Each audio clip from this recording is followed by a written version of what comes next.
দেশকে স্থিতিশীল রাখতে নির্বাচন, বিচার ও সংস্কার কাজ এগিয়ে নিতে এবং চিরতরে স্বৈরাচারকে প্রতিহত করতে বৃহত্তর ঐক্য প্রয়োজন বলে মনে করে উপদেষ্টা পরিষদ।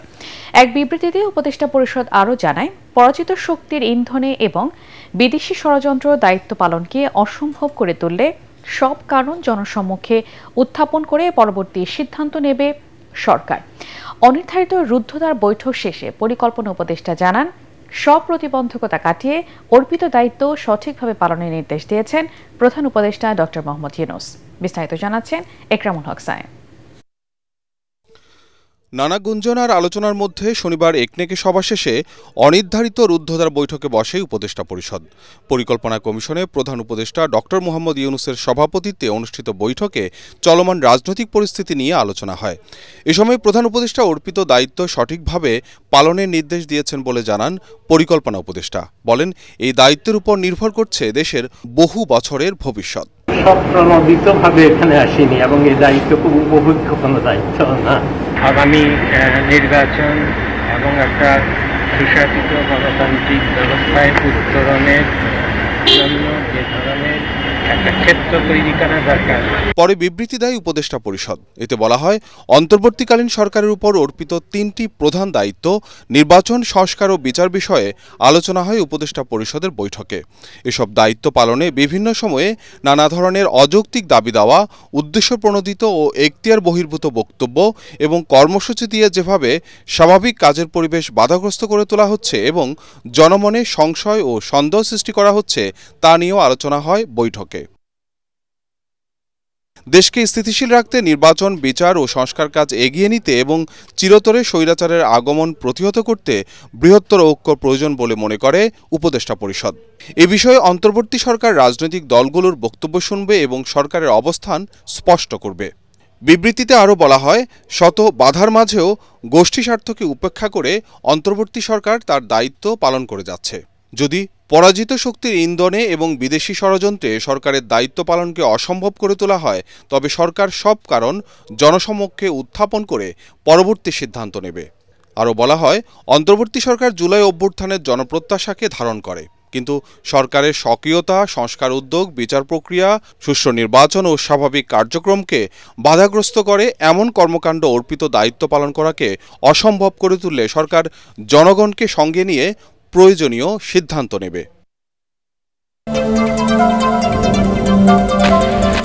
এদিকে দেশের চলমান রাজনৈতিক পরিস্থিতি নিয়ে কিছুক্ষণের মধ্যে রাষ্ট্রীয় অতিথি ভবন যমুনায় প্রধান উপদেষ্টা ডক্টর মোহাম্মদ ইউনূসের সাথে বৈঠকে বসছে বিএনপি। ডক্টর খন্দকার মোশাররফ হোসেনের নেতৃত্বে বিএনপির 4 সদস্যের প্রতিনিধি দল এতে অংশ নেবেন। বৈঠকে অংশ নিতে যমুনায় প্রবেশ করবেন বিএনপি নেতারা। বিএনপির পর রাত 8:30টায় প্রধান উপদেষ্টার সাথে বৈঠক করবে জামাত ইসলামীর বাংলাদেশ। এতে দলের পক্ষে নেতৃত্ব দেবেন জামাতের আমির ডক্টর শফিকুর রহমান। এদিকে রাজনৈতিক পরিস্থিতি নিয়ে আগামীকাল বিভিন্ন রাজনৈতিক দলের সাথে বৈঠক করবেন প্রধান উপদেষ্টা ডক্টর মোহাম্মদ ইউনূস।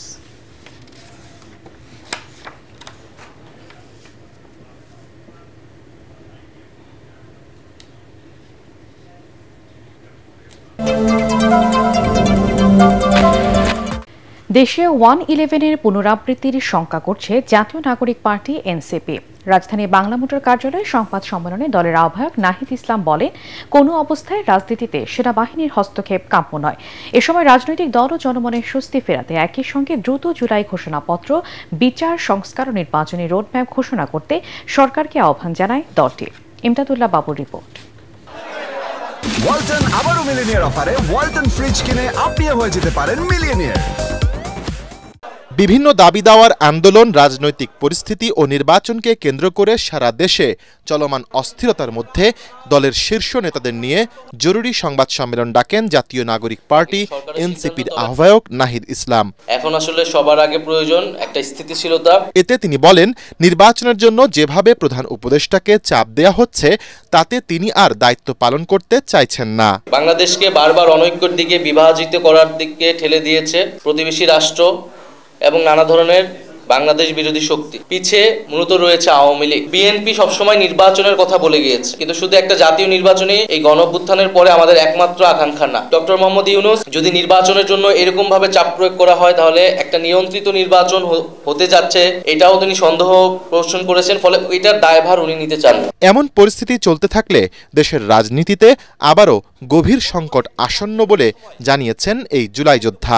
১/১১ বন্দোবস্ত বলতে কিন্তু এটাই বোঝায় যে সেনা সমর্থিত এবং বিদেশি শক্তির প্রভাবে দেশে একটা গণতন্ত্র বিরোধী একটা সরকার। আমরা সেনাবাহিনীর প্রতি আমাদের শ্রদ্ধা আছে, সেনাবাহিনী দেশের গুরুত্বপূর্ণ একটি প্রতিষ্ঠান, কিন্তু তার কাজ নয় রাজনৈতিক বিষয়ে সিদ্ধান্ত দেওয়া। জুলাই আগস্ট গণহত্যার বিচার ও বিভিন্ন কমিশনের সংস্কার কার্যক্রম যে গতিতে চলছে তাতে অন্তর্বর্তী সরকারের ওপর এনসিপি সন্তুষ্ট নয় জানিয়ে সরকারের কাছে ৩টি বিষয়ে দ্রুত রোডম্যাপ চান নাহিদ। নির্ধারিত সময়ের মধ্যে জুলাই ঘোষণাপত্র প্রদানের ব্যবস্থা করা উচিত। বিচার, সংস্কার এবং নির্বাচন এই তিনটিরই রোডম্যাপ একসাথে প্রকাশ করা উচিত। তাহলে জনমনে এবং সকল রাজনৈতিক দলগুলোর মধ্যে এক ধরনের স্বস্তি তৈরি হবে, আস্থার জায়গা তৈরি হবে। আমরা গণপরিষদ এবং আইনসভা নির্বাচনটি চাই। সরকারে থাকা 2 ছাত্র উপদেষ্টার সাথে এনসিপির কোনো সম্পৃক্ততা নেই বলে জানান নাহিদ ইসলাম। তারা যদি রাজনীতি করতে চায়, নির্বাচন করতে চায়, তাহলে তারা সরকারের থেকে সেটা পারবে না, তখন তারা সরকার থেকে বের হয়ে তাদের মতো সিদ্ধান্ত নেবে। সরকারের ভেতর থেকে কয়েকজন উপদেষ্টা ডক্টর ইউনূসকে বিতর্কিত করতে কাজ করছে বলে অভিযোগ করেছেন বিএনপির স্থায়ী কমিটির সদস্য ডক্টর AZM জাহিদ হোসেন। জাতির স্বার্থে তাদের লাগাম টেনে ধরার আহ্বান জানিয়েছেন তিনি। জনপ্রত্যাশা অনুযায়ী কাজ না করলে স্বৈরাচার সরকারের মতো অবস্থা হবে বলে হুঁশিয়ারি করেন তিনি। চলমান সংকট সমাধানে গণতান্ত্রিক উত্তরণই একমাত্র পথ বলে মন্তব্য করেছেন আরেক নেতা মঈন খান। কামরুজ্জামান রাজীবের রিপোর্ট। জাতীয় প্রেস ক্লাবে বর্তমান রাজনীতি ও জাতীয় সংসদ নির্বাচন শীর্ষক আলোচনা সভায় বিএনপির স্থায়ী কমিটির সদস্য AZM জাহিদ হোসেন বলেন, কিছু উপদেষ্টার কারণে বিতর্কিত হচ্ছেন ডক্টর ইউনূস। সেসব উপদেষ্টার বিরুদ্ধে ব্যবস্থা নেয়ার দাবি জানিয়ে রাজনৈতিক দলকে প্রতিপক্ষ না বানানোর আহ্বান জানান বিএনপির এই নেতা। বলেন, ডক্টর ইউনূসের নেতৃত্বে অন্তর্বর্তী সরকার সফল হবে বলে মনে করে বিএনপি। সেনাবাহিনীকে জুলাই আন্দোলনের সফলতার অন্যতম সহযোগী উল্লেখ করে তাদের বিতর্কিত করার চেষ্টার সমালোচনা করেন তিনি। শূন্য স্থান কখনোই শূন্য থাকে না, হয়তো একটু ঝড় হয়। স্পষ্টভাবে বলতে চাই, বাংলাদেশ জাতীয়তাবাদী দল মনে করে অন্তর্বর্তীকালীন সরকার ডক্টর মোহাম্মদ ইউনূসের নেতৃত্বে ইনশাআল্লাহ সফল হবে। মানুষ তাদের পিছনে আছে, কিন্তু ওনাকে যারা বিভিন্নভাবে বিতর্কিত করার সরকারের কার্যক্রমকে চেষ্টা করে, এখনো সময় আছে, লাগাম টেনে ধরুন। রাজনীতিবিদদেরকে, রাজনৈতিক দলকে প্রতিপক্ষ বানানোর চেষ্টা করবেন না। প্রেস ক্লাবে আরেক অনুষ্ঠানে বিএনপির স্থায়ী কমিটির সদস্য ডক্টর মঈন খান বলেন, নির্বাচনের মাধ্যমে দেশকে সঠিক পথে আনতে হবে। নির্বাচন নিয়ে ধোঁয়াশা তৈরির কোনো সুযোগ নেই। আজকে সরকার যদি বলে যে এই সরকার এসেছে নির্বাচন দায়িত্ব নিয়ে নয়, তাদের আরো দুনিয়ার সব দায়িত্ব নিয়ে তারা এসে, তাহলে তো 100 বছরের মতো লাগবে বাংলাদেশ। বিগত 15 বছর বাংলাদেশে সঠিক নির্বাচন হয়নি, সে কারণে আমরা সঠিক পথে যেতে পারি। দোষটা নির্বাচনের নয়, দোষটা যারা ওই সঠিক নির্বাচন করেনি তাদের। অনুষ্ঠানে যোগ দিয়ে গণ অধিকার পরিষদের সভাপতি নুরুল হক নূর বলেন, প্রধান উপদেষ্টাকে দুষ্ট চক্র ঘিরে রেখেছে, তাই উপদেষ্টা পরিষদকে পুনর্গঠন করতে হবে। আস্থা বিশ্বাসের সম্পর্ক অর্জন করতে হবে। আপনি যদি শুধু কিচেন ক্যাবিনেটের ষড়যন্ত্রে আপনি যদি পা দিয়ে যদি আপনি রাজনৈতিক দলগুলোর সাথে দূরত্ব তৈরি করে ফেলেন, তাহলে আপনি নিজেও অসম্মানিত হবেন, দেশকে একটা বিপদের মধ্যে ফেলাবেন। দেশের চলমান রাজনৈতিক সমস্যার সমাধানে আবারও সব দলকে নিয়ে আলোচনায় বসতে প্রধান উপদেষ্টা ডক্টর মোহাম্মদ ইউনূসের প্রতি আহ্বান জানিয়েছেন জামাত ইসলামের আমির ডক্টর শফিকুর রহমান। রাজধানী মগবাজারে আল ফালা মিলনায়তনে দলের মজলিসে শুরার অধিবেশনে এই আহ্বান জানান তিনি। এ সময় জনগণের সংশয় দূর করতে দ্রুত সংস্কার ও নির্বাচনের রোডম্যাপ ঘোষণার তাগিদও দেন আমিরের জামাত। একই সাথে সেনাবাহিনীকে বিতর্কিত না করতে সবার প্রতি আহ্বান জানান তিনি। খায়রুল ইসলামের রিপোর্ট। একটা বিশেষ অবস্থায় অবস্থান করছি, বাংলাদেশ জামায়াত ইসলামীর দলীয় সর্বোচ্চ নীতি নির্ধারণী ফোরাম কেন্দ্রীয় মজলিসে শুরার অধিবেশনে যোগ দেন সারা দেশ থেকে আসা সদস্যরা। এ সময় জামায়াতের আগামীর দিনের করণীয় বিষয় নিয়ে আলোচনা করেন দলটির নেতাকর্মীরা। বাকটি সফলভাবে আমাদেরকে অতিক্রম করতে হবে ইনশাআল্লাহ। অধিবেশন উদ্বোধন করে জামায়াত আমির বলেন, দেশের বর্তমান পরিস্থিতিতে সব পক্ষের আলোচনার মধ্যে দিয়েই সমাধান সম্ভব। সংঘাত এবং কাদা ছোড়াছুড়ির মধ্য দিয়ে জাতিকে আর অনিশ্চয়তার দিকে ঠেলে দেওয়া কোনো অবস্থায় সমীচীন হবে না। এই সংস্কৃতির অবসান হওয়া উচিত। এর জন্য প্রয়োজন অর্থবহ ডায়ালগ। এই দায়িত্বটা মূলত বর্তমান সরকারকেই নিতে হবে। জনগণের সংশয় দূর করতে একই সাথে সংস্কার ও নির্বাচনের রোডম্যাপ ঘোষণার গুরুত্ব তুলে ধরেন ডাক্তার শফিকুর রহমান। নির্বাচনকে অর্থবহ করার জন্য গুরুত্বপূর্ণ কিছু সংস্কার লাগবে। নির্বাচনের একটা রোডম্যাপ তার পাশাপাশি দেওয়া হোক, তাহলে জনমনের স্বস্তি এবং আস্থা তৈরি হবে।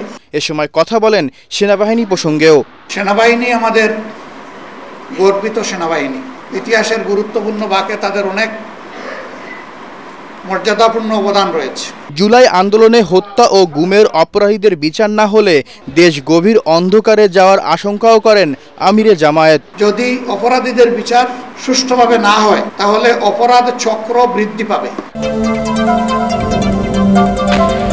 হাইকোর্ট নিয়ে বিরূপ মন্তব্য করায় লিখিতভাবে ও সংবাদ সম্মেলন করে প্রকাশ্যে ক্ষমা চাইতে এনসিপি নেতা সার্জিস আলমকে লিগ্যাল নোটিশ পাঠানো হয়েছে। সুপ্রিম কোর্টের আইনজীবী জসিমউদ্দিন সার্জিস আলমকে এই লিগ্যাল নোটিশ দেন। 22 মে হাইকোর্ট ইশরাক হোসেনকে ঢাকার মেয়র হিসেবে শপথ না পড়ানোর নির্দেশনা চেয়ে রিটটি খারিজ করে আদেশ দেন হাইকোর্ট। এই আদেশের পর ফেসবুক পোস্টে এনসিপি নেতা সার্জিস আলম লেখেন, মব তৈরি করে যদি হাইকোর্টের রায় নেওয়া যায় তাহলে এই হাইকোর্টের দরকার কি? এই পোস্টকে কেন্দ্র করে পাঠানো নোটিশে সার্জিস আলমকে সুপ্রিম কোর্টের রেজিস্ট্রার জেনারেলের কাছে লিখিতভাবে ক্ষমা চাইতে বলা হয়েছে। একই সঙ্গে নোটিশ পাওয়ার 2 ঘণ্টার মধ্যে সংবাদ সম্মেলন ডেকে তাকে প্রকাশ্যে ক্ষমা চাইতে বলা হয়েছে, অন্যথায় আইনগত ব্যবস্থা নেওয়া হবে বলে জানান রিটকারীর আইনজীবী।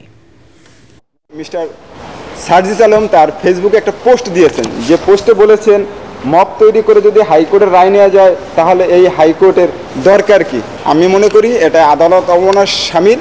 তাই আজকে আমি জনাব সার্জিস সাহেবকে 2 ঘন্টার নোটিশ প্রাপ্তির পরে 2 ঘন্টার সময় দিয়ে একটা আদালত অবমাননার নোটিশ দিয়েছি এবং এই নোটিশে আমি বলেছি বাংলাদেশের মাননীয় প্রধান বিচারপতি বরাবর রেজিস্ট্রার জেনারেলের মাধ্যমে নিঃশর্ত ক্ষমা চাইতে এবং প্রেস কনফারেন্স করে জাতির কাছে ক্ষমা চাওয়ার জন্য আমি নোটিশটা দিয়েছি। আইন সংশোধনের মাধ্যমে তদন্ত ছাড়াই 8 দিনের নোটিশে চাকরি থেকে সরকারি কর্মচারীকে অব্যাহতি দেওয়া যাবে এমন বিধান বাতিলের দাবিতে বিক্ষোভ করছে কর্মকর্তা কর্মচারীরা। সকালে সচিবালয়ে একাধিক কর্মচারী সংগঠনের নেতৃত্বে এই বিক্ষোভ মিছিল বের হয়। এ সময় সচিবালয় কর্মকর্তা কর্মচারী সংযুক্ত পরিষদের সভাপতি নুরুল ইসলাম অভিযোগ করেন, নতুন এই আইনের কারণে কর্মচারীদের মধ্যে ভয় ও আতঙ্ক দেখা দিয়েছে।